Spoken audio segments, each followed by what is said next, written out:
Hello everyone, it's Steve with Aptera Owners Club. Okay, continuing on, more in the series of going over the investor webinar from early June. This is an infographic which I found pretty interesting of the 47,000 reservation holders. And if you look at this, you see that the vast majority of reservations are from the United States, 86%. So I know we have a very strong fan base in Europe. There's an Aptera Europe group, really great people. And, I've met them virtually multiple times, and they are very enthusiastic, but they only represent 7% of the fan base. And then Canada, Mexico, Caribbean, 4%. So if you look at North America, that is 90% of the thing. And then Australia, Asia, 2%. So that's very, very small. So you can see that Aptera is going to concentrate on US and Canada for quite a while. I think if you're in Europe, unless you are a accelerator and you're willing to come to California, take delivery, and ship it yourself to Europe and do the homologation individually, probably many, many years away from getting an Aptera in Europe. And then Asia and Australia probably even farther away is my guess. All right. And then if you look at the states, California, Florida, Texas. So I'm actually surprised that like Florida has the second highest number of reservations, being that, Texas is much more populous. Um, and, it's quite sunny as well. Like Arizona makes sense, very close to California. But yeah, Florida, I guess, there's a lot of sun in Florida, and perhaps there is an older population in Florida that's interested in it.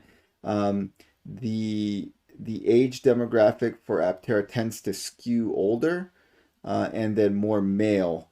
Now, the reservation holders for Aptera are not don't skew as much as my personal channel's demographics. And I thought it was kind of interesting to talk about that a little bit. So you look at this, and if you look at this channel, it's almost all male. There is almost no female viewers of this channel.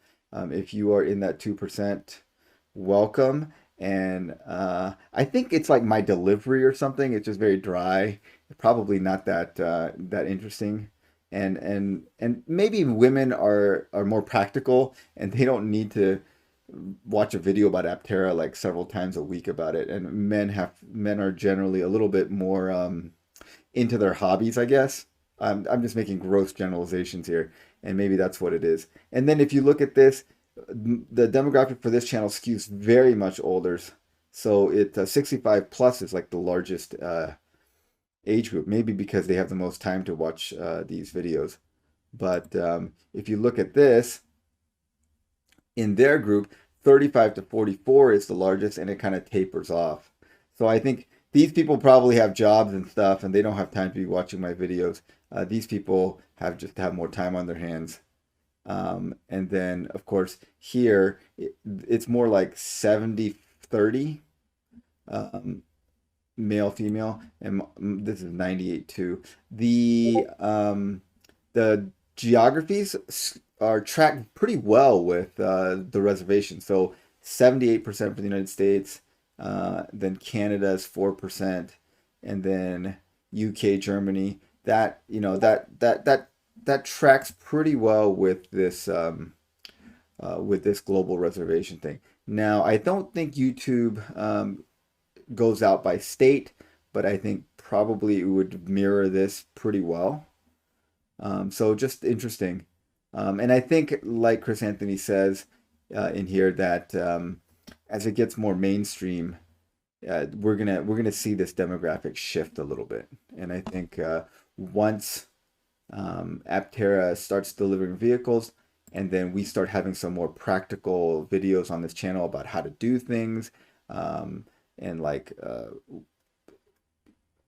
videos about how to use the Aptera, how to fix the Aptera, how to get the most out of the Aptera. I think we're going to get a different viewer demographic on this channel as well. Hopefully expanding into like more women and more younger people, that kind of stuff.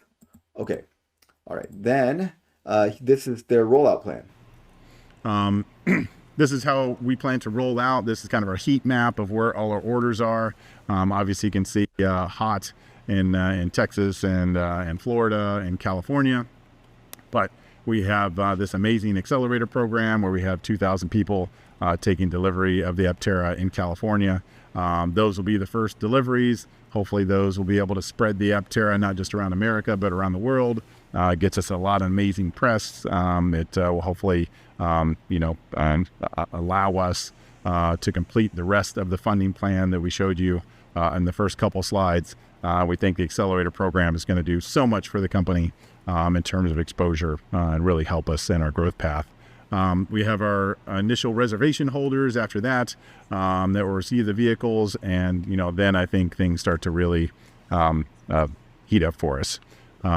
We're going to have distribution centers across the nation to be able to help with delivery services, training, show you how to use your vehicle.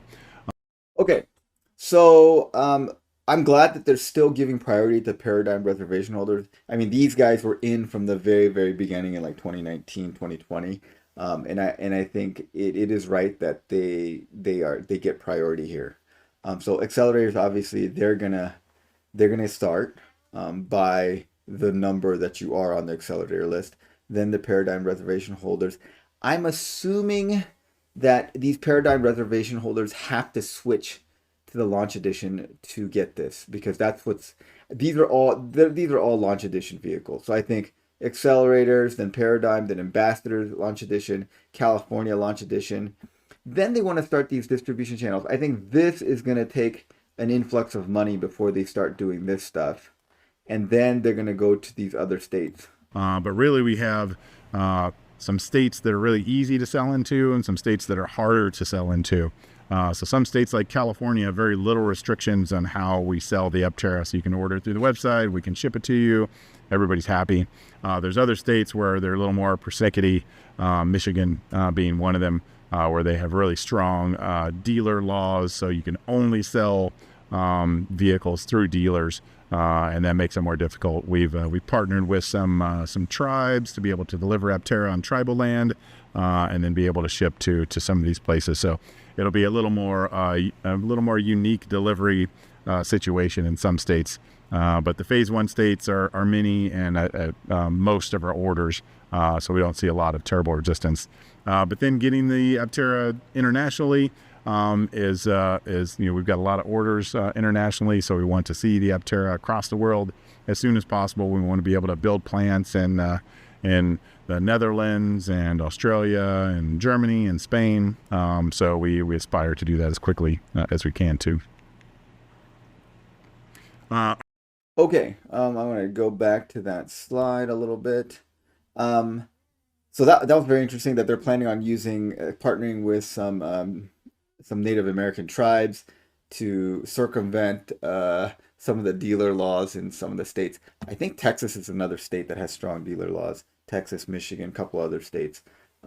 Because remember, Tesla moved to Texas, but they could not sell their cars in the conventional way in Texas. I don't know if that's changed recently. Let me know if you guys know anything different.